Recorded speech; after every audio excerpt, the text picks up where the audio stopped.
Most people believe that helping others is a sign of love. But what if the way you are helping is actually keeping both of you stuck? What if, without realizing it, you're moving between two roles, the savior who steps in to fix and take responsibility, and the victim who ends up feeling overwhelmed, unsupported, and drained? This is not just behavior, this is a pattern that is formed in your subconscious mind. And that pattern shapes your energy, your relationships, and the way you experience your life. When you constantly step into rescue, it may feel right in the moment, but over time it pulls your energy away, weakens your clarity, and keeps both you and the other person from growing. And at the same time, the more you give from that place, the more likely you are to feel like everything is on you, like no one is showing up for you the same way that you're showing up for others. In this week's episode, we're going to look at this pattern, understand where it comes from, and show you how to step out of this victim-savior mentality, this cycle, in a way that allows you to care for others without losing yourself. If you would like to understand this more deeply and start changing it, listen to this week's episode number 107.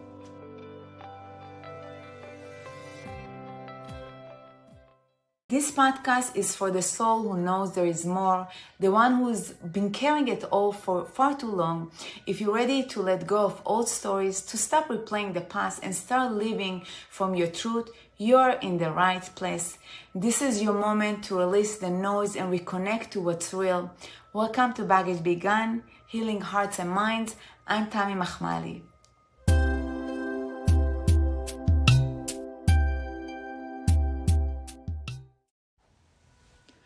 Welcome to Baggage Begun, Healing Hearts and Minds. I'm Tami Mahmali, and I'm really glad you're here with me today. This is a space where we take a step back and look honestly at the mental and emotional patterns, baggage that shape our lives, so we can begin to release what no longer serves us and move forward with more clarity and stability. Thank you for giving yourself this time. The fact that you are willing to look at these patterns already puts you in a position to create real change. And if something in this episode resonates with you, I invite you to stay connected. Contact me and let me know. I would love to hear from you. You can subscribe, share this episode with someone who may need it, and continue this work with intention. In this episode, we are going to look on a very common hidden pattern, the exhausting cycle of playing savior to everyone else while quietly feeling drained, unseen, or resentful. On the surface, it looks like love, kindness, and responsibility, but underneath it, we can pull out of balance and feeling that we are stuck in old emotional baggage and feeling like a victim. So the cycle of feeling like we're rescuing other people and then we're feeling like the victim. My hope for this episode is that by the end, you will clearly recognize this pattern in your own life. And if you have it, understand why it's been running you and feel really empowered to step out of it so you can stay caring and supportive to your loved one without losing yourself in the process. And I think it's really important. I myself did it for so many years, and now that I am pausing before trying to rescue other people, I can see the difference. In this episode, we gently unpack the victim-savior dynamic, that invisible loop where we either rush into fixing and saving others or end up feeling like the unsupported victim. We will explore how this pattern forms, why it keeps repeating, and what it's really costing you in energy, peace, and relationships. And I think most importantly, you will discover a simple but profound shift that allows you to respond to life with more freedom, clarity, and authentic care without carrying what is not really yours. Let me tell you about Sarah. She was the person everyone turns to in times of crisis. For example, when her sister's marriage was falling apart, Sarah dropped everything. All these late night calls. She was giving money that she couldn't really afford and rearranging her entire schedule to be in service to other people. She thought this is love. She told herself she was just being supportive of everyone, that this was what love and kindness looked like. But inside, she told me that she felt drained, unseen, and furious that no one ever showed up for her the same way she showed up for other people. The more she gave, the more resentment she built inside herself. Then one day, a simple teaching from Rabbi Nachman of Breslov stopped her. She paused because she read that before we fix the world, we must first fix ourselves. In that moment, guess what? Sarah realized the painful truth. She wasn't just helping others. She was avoiding her own unhealed pain by trying to fix everyone else's. She couldn't put the focus on herself. She had been carrying baggage that were not hers to carry, and it was slowly exhausting her. Now, the awareness, the moment everything starts to shift, because underneath all the helping, there was a deeper truth that she wasn't ready to face. There was a part of her that did not feel safe on her own, a part that did not feel fully supported, because she learned earlier in life that her value comes from being needed, helping other people. This is a universal human pattern, and I want you to know that when we do not feel safe or worthy within ourselves, somehow we develop a habit of focusing outward on other people, places, and things. We try to manage other people's lives so we do not have to feel our own emotions because it's scary for us. It becomes automatic pattern, almost like living yourself in order to take care of everyone else's. The root where this pattern comes from a psychological and subconscious perspective, this pattern is not random. It's learned survival mechanism that often begins in childhood. When we grew up in unstable or emotionally heavy environments, surroundings, many of us learn early that being helpful, responsible, and needed brings connection and a sense of safety. But over time, helping stops being something we do. It becomes like a second nature, who we believe we are. It becomes our identity. In my own life, I can clearly see where this started. I remember my parents immigrated and were dealing with their own challenges when I was 5-6 years old. From a very young age, I felt that I had to act older than I was. I took on too much responsibility, and slowly I believed that my value came from supporting everyone else. It felt like I have superpowers, but it was just a magical thinking. I carried this pattern into my relationships and work for years, saying yes to almost everything. Even if I didn't have the energy and time, I wasn't aware. It was like a second nature, stepping in even when I wasn't asked and believing others couldn't handle things without me. And it's just false. It wasn't the truth. What I didn't realize at the time was that constantly rescuing others was also driven by my own fear and insecurity. The fear that if I didn't show up and take care of everyone else, I would be abandoned or left alone. I was so afraid of that. The deeper truth is this: when we don't feel safe or worthy inside ourselves, we focus outward and try to fix everyone else so we don't have to feel our own pain. I want you to remember that and pause before you want to rescue, save, or control someone else. Real freedom, real peace, real help, real service begins when we stop carrying what is not our responsibility and turn our attention inward to heal ourselves first. That is where our work begins. A simple way to bring this into practice is through a grounded prayer. And I want you to remember this prayer. This is what I use. When you feel the urge to step in and fix someone else, I want you to pause and say, give the permission to God to take care of the other person, the situation.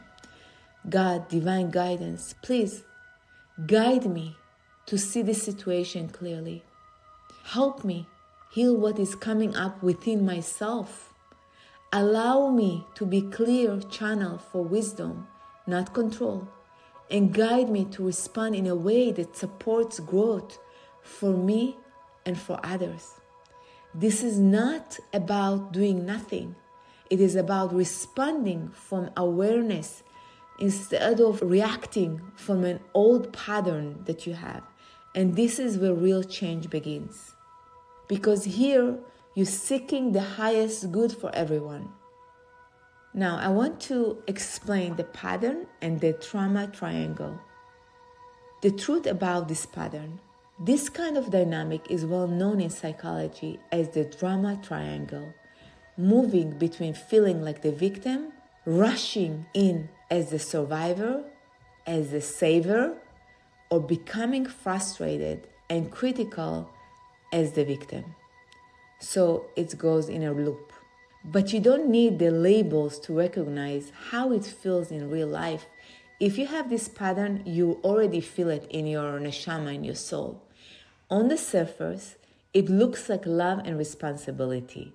You know, you're being in service, you're helping the world. Underneath, it feels like you're exhausted and you don't get back from others what you give. We pour our energy into fixing and saving others, only to end up feeling drained, resentful, or unsupported. Here is the deeper truth that changed everything for me and Sarah and other people. You cannot leave someone else's path for them.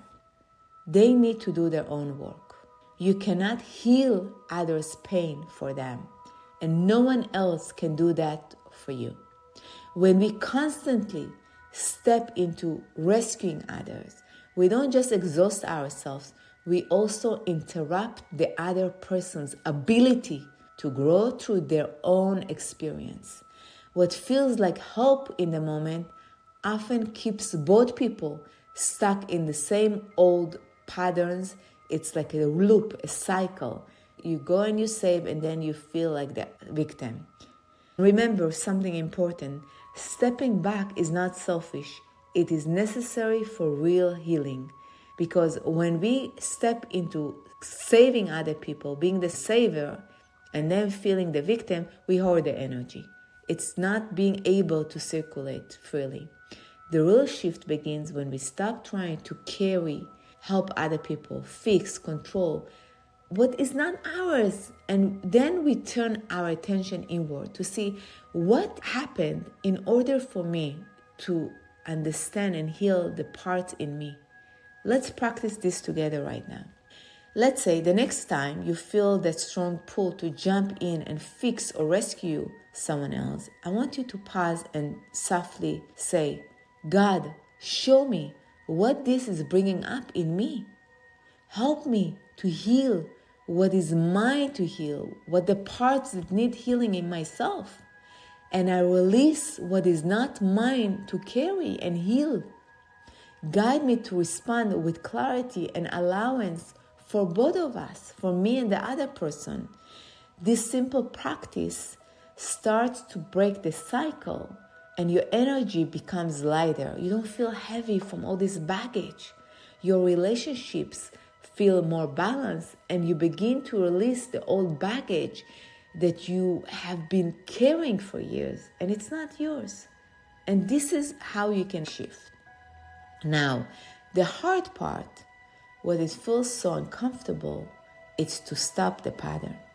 This is where most people struggle, and it is important to understand this clearly so you do not mistake discomfort for something that is not being right for you to do. Pausing, instead of immediately jumping, hopping, does not feel natural at first. In fact, in the beginning, when you want to disturb this pattern, for many people it feels uncomfortable. For me, it felt so unfamiliar and sometimes even wrong not to jump and help other people. And here I encourage you to stop, no matter how difficult it is. Because in the beginning, you may feel guilty as if you're not doing enough, as if it's not okay that you're not running to rescue. You may feel anxiety, anxiousness, because you're not stepping in the way you usually do. And of course, you will feel like you're selfish, not helping other people. You may feel like you're letting someone down, or you're not being who they expect you to be. All of these feelings are not the truth, but they are not a sign that you are doing something wrong. They are a sign that you are stepping out of an old identity, a pattern, and choosing differently now that you are aware that another way is possible and other people need to take agency and take care of their own life. Unless you're being asked for. If you're not being asked for, I really encourage you to pause and not do or say anything, because the other person probably needs to go through something in their own journey. For a long time, your nervous system has been conditioned to respond by solving, fixing, and stepping in really quickly to help other people. That response gave you a sense of control, purpose, and even safety. So when you pause, there is a gap right now. And in that gap, instead of focusing on the other person, you begin to feel yourself. Your own emotions come up, like discomfort becomes visible. That you're going to feel comfortable. Your own needs, which may have been ignored for a long time, start asking for attention. All of a sudden, you're going to turn inward, focus on yourself, and maybe it's going to be also this uncomfortable for you. Just feel the feeling.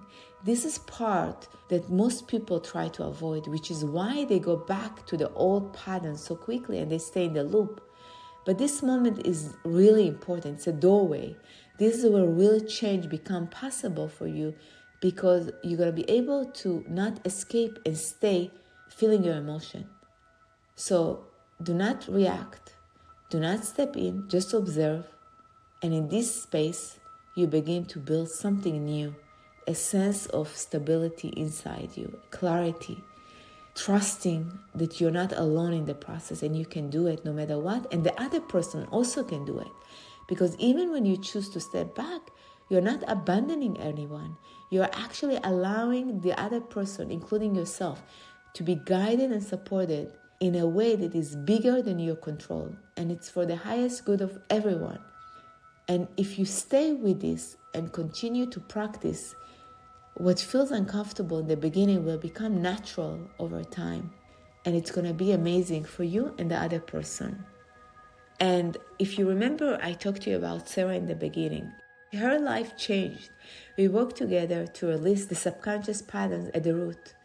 The emotional responsibility that she carried, the belief that she had to earn her value through helping others, and the fear of letting go of the role. Through hypnosis and subconscious work, she could step into the root cause of the problem and stop fixing other people. Today she's married happily. She is having a lot of time to travel and have clarity about who she is instead of stepping and running and helping other people. Now, I want you to ask yourself different questions. Instead of asking, how do I fix this for other people? I want you to ask, what is this thing that's happening showing me about myself in this soul journey? And what do I need to heal right now in myself? These are the questions that have the key to unlock the old patterns in you. And I encourage you to ask yourself, instead of asking, how do I fix this for them? I want you to ask, what is this thing that's happening that I want to rescue the other person, showing me about myself, what I need to do for me, and what do I need to heal right now inside me, instead of running and rescuing other people.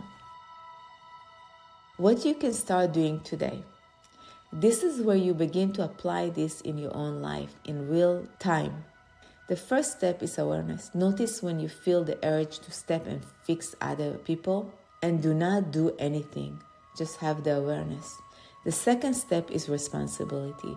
Instead of focusing on the other person, bring your attention inward and recognize what is coming up within you.